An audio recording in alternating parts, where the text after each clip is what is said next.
আসসালামু আলাইকুম। আমাদের বাড়ির এইমাত্র দোতলা কাজের রড আনা হলো। 14টা বান্ডিল রড আছে।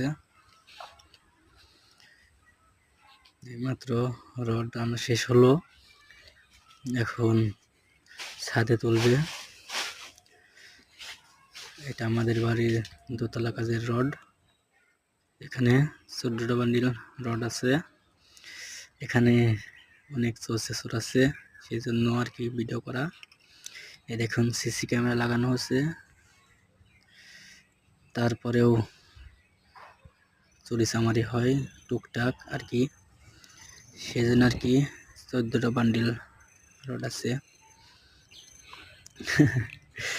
চোরের নেই অভাব, এতগুলা চোর এখানে বলা যায় না, ঠিক আছে।